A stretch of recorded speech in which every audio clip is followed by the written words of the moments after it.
Okay, good morning everyone. चलिए आज हम डिस्कस करेंगे class 8 subject science chapter 9 reaching the age of adolescence. ठीक है, ये भी टॉपिक बहुत इंपॉर्टेंट है। जरा एक चीज आप समझ लीजिए कि एडोलेसेंस जो वर्ड आया है इससे पहले भी कुछ एज है। ठीक है, तो ह्यूमन बीइंग्स का जो पूरे लाइफ है, ह्यूमन लाइफ, ठीक है, इसको कई स्टेज में बांटा गया है। ठीक है, सबसे फर्स्ट हम कह सकते हैं प्रीनैटल।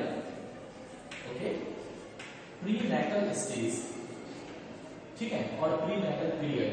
देखिए, ये जन्म समय जो होगा ये बिफोर बर्थ का टाइम माना गया है। ठीक है, जन्म से पहले प्रीनैटल पीरियड।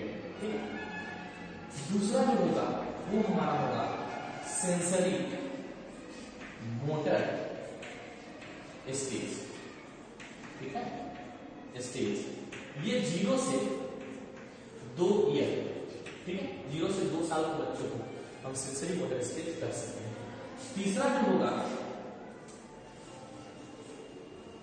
प्री कंक्रीट या प्री ऑपरेशनल कर सकते हैं, या चाइल्डहुड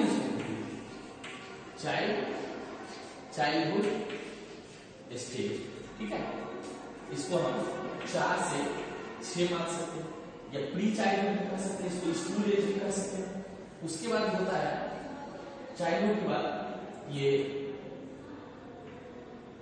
इसके बाद चले जाएंगे चाइल्डहुड के बाद ये प्री चाइल्डहुड इसको कहें, इसको पोस्ट चाइल्डहुड या फॉर्मल ऑपरेशन कर सकते हैं।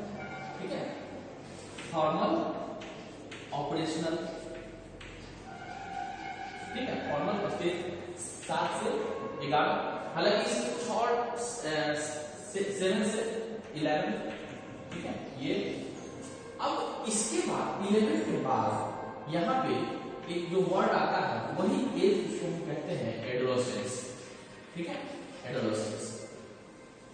ठीक है, ये 11 से 18 साल के उम्र को कहा जाता है। ठीक है, देखिए दो तरह के सेक्सुअल कैरेक्टर, दो तरह का होता है, प्राइमरी, ठीक है, primary sexual character, okay, and secondary sexual character, secondary sexual character. Okay, देखिए हमारी बॉडी में 11 सिस्टम है। इस 11 सिस्टम में 10 के 10 मेल एंड फीमेल में कॉमन होता है। एक सिर्फ ऑर्गन सिस्टम है जो डिफरेंशिएट करता है एक दूसरे को, उस सिस्टम को कहते हैं रिप्रोडक्टिव सिस्टम। ठीक है, तो प्राइमरी जो सेक्सुअल कैरेक्टर जो होता है वो डिफरेंशिएट सिर्फ एक सेक्सुअल कैरेक्टर रिप्रोडक्टिव ऑर्गन को डिफरेंशिएट करेगा, बट सेकेंडरी कैरेक्टर जो है जब बाय बर्थ नहीं होते हैं, आपको पहले भी बताया है, ये डेवलप होते हैं कब, ये आने के बाद एडोलेसेंट एज में। ठीक है, एडोलेसेंट एज में आने के बाद जो डेवलप होता है, जो भी सेकेंडरी सेक्सुअल कैरेक्टर डेवलप होता है वो क्या क्या है, उस पर पहले हम लोग डिस्कस करेंगे। ठीक है, इसको आप लोग नोट कर लेंगे। ठीक है, सेकेंडरी सेक्सुअल कैरेक्टर ये कब से स्टार्ट होता है, तो देख लीजिए। Secondary sexual character, secondary sexual character, ठीक है, डेवलप फ्रॉम कब से, तो ये 11 से 13 माना गया है गर्ल्स में, और 12 से 14 माना गया है बॉयज में, और इस एज को हम प्यूबर्टी एज कहते हैं। क्या कहते हैं? प्यूबर्टी एज कहते हैं। ठीक है, प्यूबर्टी एज में जो बेसिक कैरेक्टर है वो तो क्या होता है, मेन कैरेक्टर जो है बॉयज में क्या क्या डेवलप हो जाएगा। ठीक है, बॉयज में क्या क्या डेवलप होगा, जरा इसको हम लोग देखते हैं। सबसे पहले स्पीड ऑफ हाइट। देखिएगा, जब कोई बच्चा 6 में था, 7th में आया तो वो छोटा था, ठीक है, नॉर्मल था, लेकिन अचानक, वैसे तो लॉकडाउन के बाद जब आप लोग मिलेंगे अपने पीयर से, अपने साथी से, तो देखिएगा अचानक कैसे वो बड़ा हो गया। जस्ट 8 वाले बच्चों को ये बहुत अच्छा एग्जाम्पल भी मिलेगा कि 7th में तो वो बहुत छोटा छोटा था, लेकिन अचानक से वो 8 में जब आया है, आप 1 साल के बाद जब मिलोगे देखो अचानक उसमें बहुत ज्यादा इंक्रीजमेंट हुआ, जितना 6 में नहीं हुआ था उतना अधिक 7 में हो गया। ठीक है, तो सबसे पहले स्पीड ऑफ हाइट जो है काफी स्पीड से बढ़ना शुरू करेगा। ठीक है, उसके बाद क्या होगा, सेकेंडरी सेक्सुअल कैरेक्टर। ठीक है, अभी छोटे बच्चे को देखिएगा, इस सब में जो हेयर होगा, फर होगा, वो छोटा छोटा होगा, पैर वगैरह में फर जो होगा वो छोटा छोटा होगा। लेकिन जैसे ही एक के बच्चों हाथ पैर में देखिएगा तो उसको फर जो है, हेयर ग्रो, ठीक है, ऑन हैंड, लेग, ठीक है, leg and body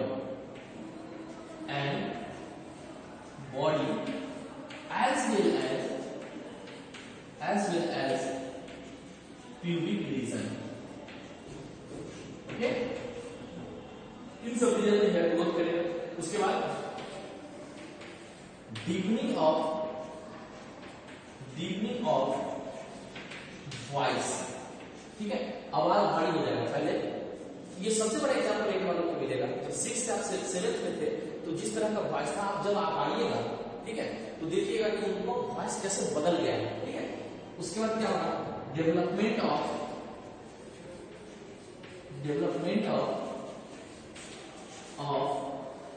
Adams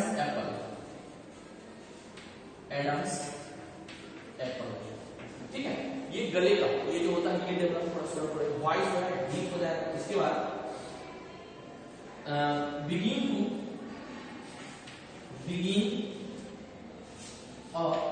spermatogenesis.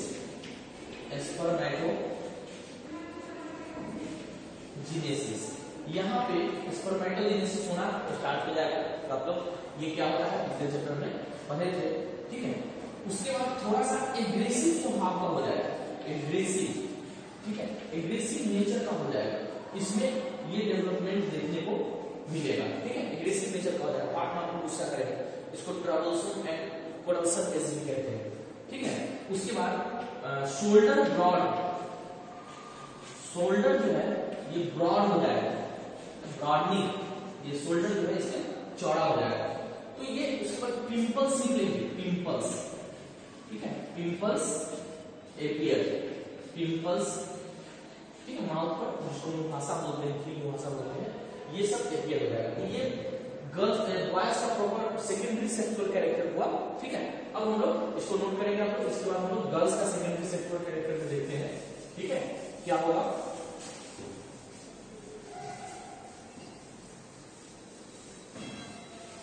ठीक है, गर्ल्स में सबसे पहले क्या होगा, वॉइस जो है श्रिल हो जाएगा, श्रिल मतलब पतला हो जाएगा, आवाज जो है पतला हो जाएगा। ठीक है, और डेवलपमेंट ऑफ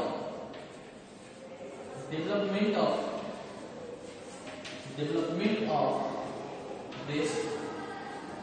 ठीक है, सेकेंड मेंस्ट्रुएशन साइकिल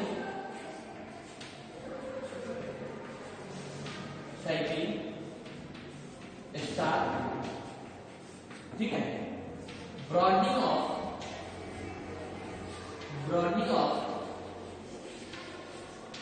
हिप्स,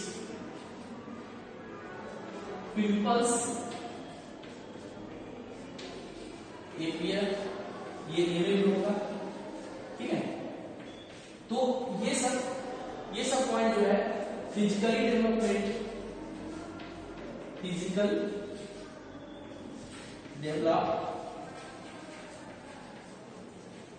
डेवलपमेंट, ठीक है, फिजिकली डेवलपमेंट, ये सब गर्ल्स से सेकेंडरी सेक्सुअल कैरेक्टर है। ये सब प्रॉपर डेवलपमेंट होते हैं एडोलेसेंस चैप्टर में। ठीक है, अब यहाँ पे एक और चीज समझना है, सिर्फ और सिर्फ ये फिजिकली मेंटली डेवलपमेंट भी नहीं होती, इसको नोट कर लेंगे आप लोग।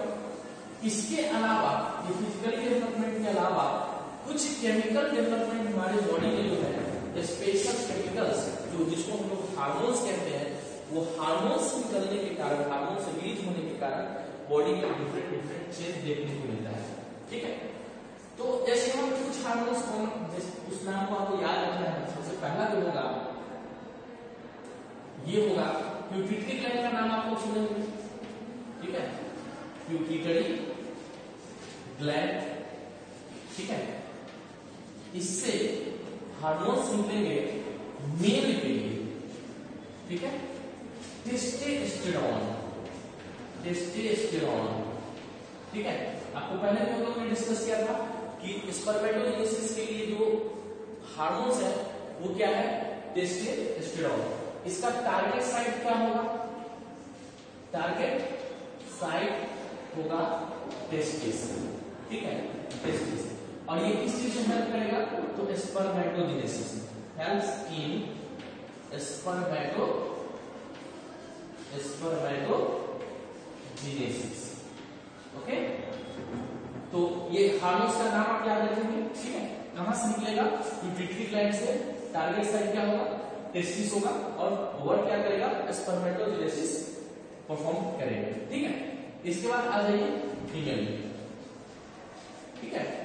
स्पर्मेटो, इसमें क्या होता है, दो हार्मोन्स रिलीज होते हैं, एक को बोलते हैं प्रोजेस्टेरॉन, प्रोजेस्टेरॉन, और एक को बोलते हैं, सेकंड को बोलते हैं ओएस्ट्रोजेन, ओएस्ट्रोजेन, ठीक है। इसका टारगेट साइट क्या होगा, टारगेट साइट होगा ओवरी, और ये जो है ओजेनेसिस में हेल्प करेगा, ओजेनेसिस, ठीक है, हेल्प्स इन ओजेनेसिस, ठीक है, यानी ओवम प्रोड्यूस करने में हेल्प करेगा, ठीक है। तो यहाँ पे दो हार्मोन्स का रीजन और समझ लीजिए, देखिए यहाँ तो स्पर्मेटोजेनेसिस ही सिर्फ होगा, लेकिन यहाँ ओवम प्रोड्यूस करने के साथ साथ आपने दूसरे चैप्टर में पढ़ा था कि फर्टिलाइजेशन अगर आपको नहीं करेगा तो वैसे स्थिति में उसको आउट ऑफ द बॉडी होना मस्ट है, तो उसमें डिफरेंट प्रोसेस परफॉर्म होते हैं, जैसे मेंस्ट्रुएशन साइकिल परफॉर्म हुआ, फिर मैमरी ग्लैंड डेवलपमेंट होते हैं, ठीक है। क्योंकि फीमेल्स जब बेबी को प्रोड्यूस करेंगे तो उनको मेंटेनेंस करने के लिए नीड चाहिए, तो नेचर ने उसको बहुत सारा चीज प्रोवाइड किया है, तो मैमरी ग्लैंड डेवलपमेंट करेगा, जिससे उसको ब्रेस्ट फीडिंग या बच्चों की जो न्यूट्रिशन प्रोवाइड करना है वो हो सकता है। तो ऐसी स्थिति में फीमेल्स में दो हार्मोन्स है, और इस हार्मोन्स का क्या रोल है ये आप नेक्स्ट क्लासेस में जब सीनियर सेक्शन में जाएंगे तो पढ़ेंगे, ठीक है। तो इतना, ये दो पॉइंट जो सेकेंडरी सेक्सुअल कैरेक्टर डेवलप होते हैं वो चीज आप लोगों ने अभी समझा, ठीक है। तो अब हम लोग फटाफट एक पॉइंट और समझ लेते हैं, वो है सेक्स डिटर्मिनेशन, ठीक है। सेक्स डिटर्मिनेशन को समझ लेते हैं, और उसके बाद हम लोग फिर रिप्रोडक्टिव हेल्थ के ऊपर जाएंगे। सेक्स डिटर्मिनेशन को जान लीजिए, ठीक है। सेक्स डिटर्मिनेशन में क्या होता है, जैसे सबसे पहले ह्यूमन बॉडी में आपने एक मेमोरी कार्ड का नाम सुना होगा, मेमोरी कार्ड, ठीक है, मेमोरी कार्ड। मेमोरी में क्या होता है, कुछ नहीं होता, सिर्फ चिप होते हैं, लेकिन जब उसको मोबाइल में लगाते हैं तो उसमें डिफरेंट फिल्म आपको दिखता है, तो उसका सॉफ्टवेयर उसमें उसकी जो कोडिंग है वो डाला गया, और आपको पता है कि बाइनरी डिजिट कंप्यूटर सिर्फ 0 और 1 को पढ़ता है, तो उसी तरह का डिजिट उसमें डाला गया। तो उसी तरह से एवरी, आपने सेल थ्योरी में पढ़ा था कि every life exist from a single cell, हर लाइफ सिंगल सेल से ही एग्जिस्ट करेगा। तो फिर ये कैसे डिटरमाइन करेगा कि ये हॉर्स बनेगा, ये प्लांट बनेगा, ये वुमेन बनेगा, ये डॉग बनेगा, तो उसके लिए जो डिटरमिनेशन का पावर होता है उसको कहते हैं क्रोमोसोम्स, ठीक है, ठीक है। तो अब देखिए, सबसे पहले आपने देखा था सेल, सेल के अंदर chromatin fibre, chromatin fibre, chromatin fibre के अंदर क्रोमोसोम, क्रोमोसोम, क्रोमोसोम, उसके बाद डीएनए, और डीएनए के बाद जीन, ठीक है। तो सबसे छोटी इकाई जीन है, तो ह्यूमन बीइंग्स में जो टोटल जीन होता है, ह्यूमन में जो जीन होते हैं वो होते हैं 46, जिसमें से 44 जो होता है उसको ऑटोसोम्स कहते हैं, क्या कहते हैं, ऑटोसोम्स कहते हैं, और +2 जो होता है उसको हम लोग क्रोमोसोम्स, क्या कहते हैं, क्रोमोसोम कहते हैं, ठीक है, ऑटोसोम्स एंड क्रोमोसोम्स। तो इसमें ये जो दो होता है वो क्या होता है, वो XX या XY हो सकता है, XX मेल यानी मदर, सॉरी फीमेल, और XY मेल, ठीक है, इतना ध्यान रखें। तो जब मान लीजिए कि हर सेल में न्यूक्लियस है, हर सेल में क्रोमैटिन फाइबर है, तो ये मान लीजिए मदर है और ये फादर है, ठीक है। या मेल फीमेल कह सकते हैं, मेल फीमेल ही कहिए, ठीक है, मेल फीमेल कहिए। तो इसमें जो क्रोमोसोम्स है ये टूटेगा, कितने हैं, तो 44 प्लस, ठीक है, एक्स वाई, किसमें, मेल में, और इसमें 44 प्लस एक्स एक्स, किसमें, तो फीमेल में। मतलब खाली छोड़ देंगे, मेल फीमेल पढ़ेंगे, ठीक है, क्योंकि अदर वाली नियम भी समझना है, सिर्फ फीमेल को नहीं समझना है ना। तो इसमें देखिए अभी ब्रेक डाउन होगा, ये दो ग्रुप में टूटेगा, यानी 22 प्लस एक्स और 22 प्लस वाई, ठीक है, ये दो ग्रुप में टूटेगा। ये भी टूटेगा 22 प्लस एक्स, ठीक है, और 22 प्लस वाई, ठीक है, ये दो सेल में टूट गया। अब क्या होगा कि इसको दोनों में से एक एक सेट को उठाना है, जैसे 01 कंप्यूटर में आपने पढ़ा, ये दोनों में से एक एक set by naturally during fertilisation ही डिटरमाइन कर देना है। यानी क्या उठाएगा, तो मान लीजिए यहां से ये x उठा रहा है, अब ये नहीं लिखेंगे, सिर्फ x लिखेंगे, यहां से x उठा रहा है और यहां से y उठा रहा है, ठीक है। या हो सकता है कि यहां से y ले और यहां से x ले, ये हो सकता है। या ये भी हो सकता है कि ये x हो और ये y हो, ठीक है, x y हो, ठीक है, x y x y, sorry गलती हो रहा है, ये मेल है तो x y, फीमेल है तो x x भी होंगे इसमें, ठीक है, तो इसमें भी x x होंगे, ठीक है। चलिए तो यहाँ हमारा क्या होगा, x x होगा, क्योंकि यहाँ से x x आ गया, यहाँ से x x, यहाँ से x y और यहाँ पे x और x, ठीक है। अब देखिए अगर ये यहाँ पे आ रहा है और एक ये यहाँ पे आ रहा है x x y, अब जरा गौर से देखिए एक्स वाई क्रोमोसोम्स है, ये किसके लिए है, मेल चाइल्ड के लिए, और एक्स एक्स फीमेल चाइल्ड के लिए। तो ये क्या है, तो ये क्या बनेंगे, फीमेल चाइल्ड बनेंगे, ठीक है, फीमेल चाइल्ड बनेंगे। ये क्या बनेगा, फीमेल चाइल्ड बनेगा, ठीक है, और ये क्या बनेंगे, मेल चाइल्ड बनेगा, ठीक है, और ये क्या बनेगा, मेल चाइल्ड बनेगा। तो अब जरा गौर से इसको प्रिडिक्ट करिए कि 50% तो मेल, और देखिए 50%, यहाँ गौर से देखिए मिस्टेक नहीं हो रहा है, देखिए एक्स वाई, यहाँ पे एक्स और फिर यहाँ से आया तो ये एक्स एक्स है, ठीक है। तो दो जगह एक्स और एक्स बनने की पॉसिबिलिटी है और दो जगह एक्स वाई बनने की पॉसिबिलिटी है, मतलब मेल और फीमेल बनने की जो पॉसिबिलिटीज होगा वो 50-50 चांसेस होंगे, ठीक है। इसीलिए हमारे ये एनवायरनमेंट में आप इसकी कांस्टेंट बनाए रखने की ये नेचुरल प्रोसेस है। ये ड्यूरिंग द फर्टिलाइजेशन उसी टाइम में डिटरमाइन हो जाएगा कि हमारा जो जन्म लेने वाले बच्चे हैं वो मेल होंगे या फीमेल होंगे, उसको कोई चेंज नहीं कर सकता। और ये किस आधार पर डिटरमाइन होता है, इसके पीछे जीन रिस्पॉन्सिबल है, इसके लिए कोई बाहरी तरीका इम्प्लीमेंट नहीं किए जा सकता अभी तक के इतिहास में। ओके, तो आज के वीडियो के ऊपर इतना समझिए, फिर नेक्स्ट वीडियो में हम लोग रिप्रोडक्टिव हेल्थ के ऊपर डिस्कस करेंगे। ओके।